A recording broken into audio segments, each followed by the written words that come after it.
जय जगन्नाथ मु ममता पाणी मो साहित्य दीदी यूट्यूब चैनल को तुमको अनेक अनेक स्वागत। पिला माने या पूर्व क्लास रे आमे समास आरंभ करथिले।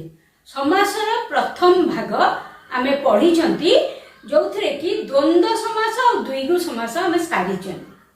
आज आमे आउ दी प्रकार समास पढ़िबा।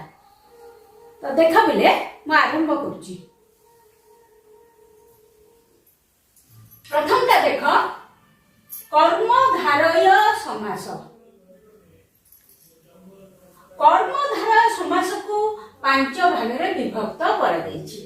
कौन कौन?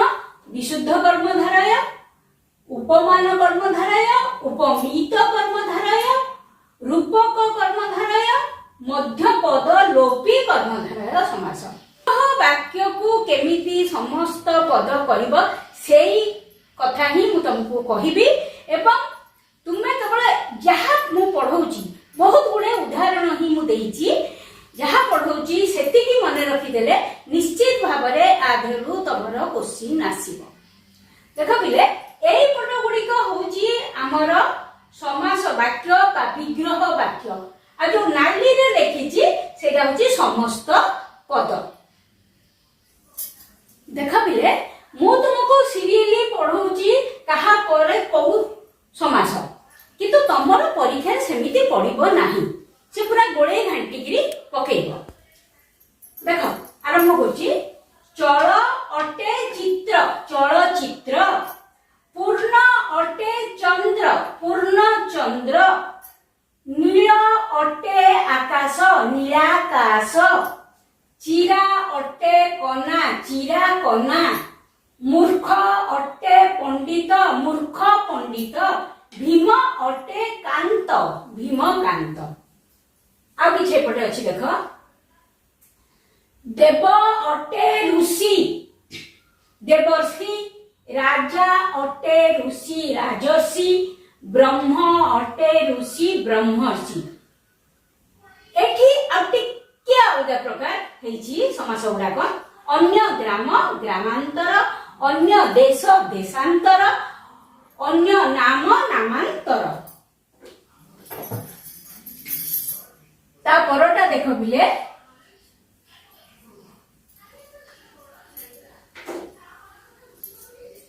एटा उपमान कर्मधारय समास। मु सबुथुर किछि किछि उदाहरण देछि। तुषार परी धवल तुषार धवल, घन परी श्याम घन श्याम, कज्ज्वल परी कला कज्ज्वल कला। तमर एइटा पकेइथिबा तुमको एइटा देखिबार अछि हैला। तापर देख कर कमल परी, एठी परी मझिरे अछि एठी परी शेषरे अछि। हां एटा होची उपमित कर्मधारय समास। यार किछ उदाहरण देख नरसिंह परी नरसिंह, अधर बिंब परी अधर बिंब, मुखटी चंद्र परी मुख चंद्र, पाद पद्म परी पाद पद्म, चरण कमल परी चरण कमल। ता परटा देख निहार एटा होची रूपक कर्मधारय समास। रूपक कर्मधारय निहार रूपक मुक्ता निहार मुक्ता, पाप रूपक पंक पाप पंक, ज्ञान रूपक आलोक ज्ञानालोक, प्राण रूपक पक्षी प्राण पक्षी, शोक रूपक अग्नि शोकाग्नि, मोह रूपक निद्रा मोह निद्रा। लास्ट आमे देखिबा मध्य पद लोपी कर्मधारय समास जोठी कि मझी पद गुड़िक उठी जिवो। समस्त पद कला बेलू मझी पद उठी जिवो।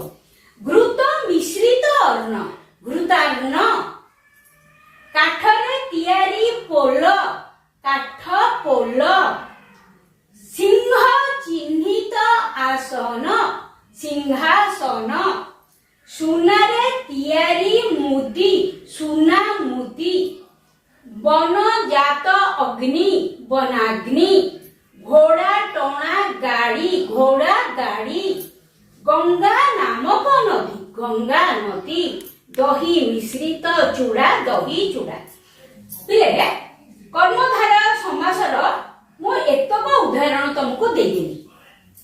एतिक उदाहरण जदि तमे मन रखिबो कम से कम तमे आउ कर्मधारय समास तो भूल करिबो नाही।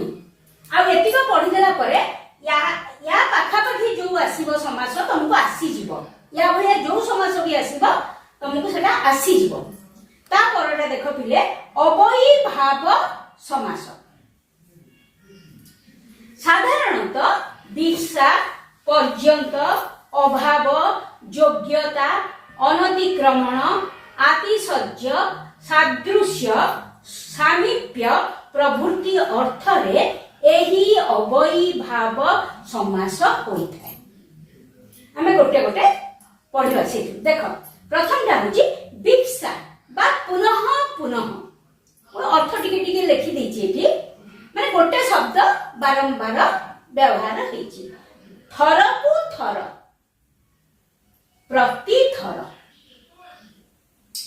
घर को घर, प्रति घर, दिन को दिन, प्रति दिन, क्षण को क्षण, प्रति क्षण।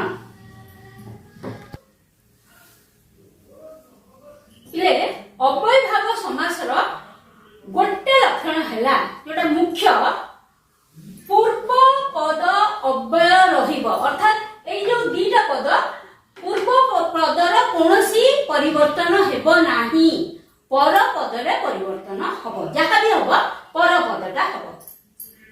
देखो व्यक्ति और पर्यंत अर्थरे केमिति अव्यय भाव समास होची। मरण पर्यंत एठी पूर्व पद ठीक सेमती रहिला, ए पर्यंतटा चेंज हेकिला आ लागिला आमरण। कंठ पर्यंत आ कंठ, मूल ठारू आरंभ करी चूल पर्यंत आमूल चूल, बालक ठारू आरंभ करी वृद्ध पर्यंत आ बाल वृद्ध, चांडाल ठारू आरंभ करी आ चांडाल, जीवन को व्यापी आजीवन। तापर देख अभाव अर्थरे केमिति होची। भिक्षार अभाव दुर्भिक्ष, हिसाबर अभाव बेहिसाब, विघ्नर अभाव निर्विघ्न, भयर अभाव निर्भय। तापरटा देख योग्यता अर्थरे रूपर योग्य अनुरूप, कूलर योग्य अनुकूल। अनतिक्रम्य अर्थरे विधि को अतिक्रमण न करी यथा विधि, शक्ति को अतिक्रमण न करी यथा शक्ति, क्रम को अतिक्रमण न करी यथा क्रम। तापरटा आतिशय्य अर्थरे अतिशय घंच निघंच, अतिशय बद्ध निबद्ध। तापर देख सादृश्य अर्थरे एठी सबुडाक अव्यय भाव समास होची। द्वीपर सदृश उपद्वीप, भाषार सदृश उपभाषा, वनर सदृश उपवन। सामीप्य अर्थरे कंठर समीप उपकंठ, कूलर समीप उपकूल, पदर समीप उपपद। वैपरीत्य अर्थरे कूलर विपरीत प्रतिकूल, पक्षर विपरीत विपक्ष हेई परिबो, प्रतिपक्ष मध्य हेई परिबो। वादीर विपरीत विवादी प्रतिवादी। सेमती वादर विपरीत जदि पडिबो विपरीत अर्थरे विवाद प्रतिवाद। क्षुद्रार्थ बा न्यूनता अर्थरे ग्रहर क्षुद्र उपग्रह, कथा ठारू न्यून उपकथा, विभागर क्षुद्र उपविभाग। पश्चात अर्थरे पश्चात गमन अनुगमन, पश्चात धावन अनुधावन, पश्चात करण अनुकरण, पश्चात जात अनुज, पश्चात संधान अनुसंधान। देख बिले आमर आज कर्मधारय समास आउ अव्ययभाव समास सरीगला। या परे आउ दुईटा समास अछि, आमे आ परवर्ती क्लास रे करिबा। जेतिकी अर्थ बा जेतिकी समास मु तुमरो करी देछि आरे भितरु ही आसीबो, नहले ठीक आ परी ठीक एहा परी अलगा शब्द किछि आसी पारे। एतिक तमे जदि पढी देबा तमरो अभ्यास हे जिवो, आ किछि असुविधा हबनी। जहा एई परी जहा आसीबो तमे पढी देई पारिबो। ए भिडियोटी जदि तुमको भल लगी थाए लाइक शेयर और सब्सक्राइब करने को जमा भी भूलिबनी। रहिली।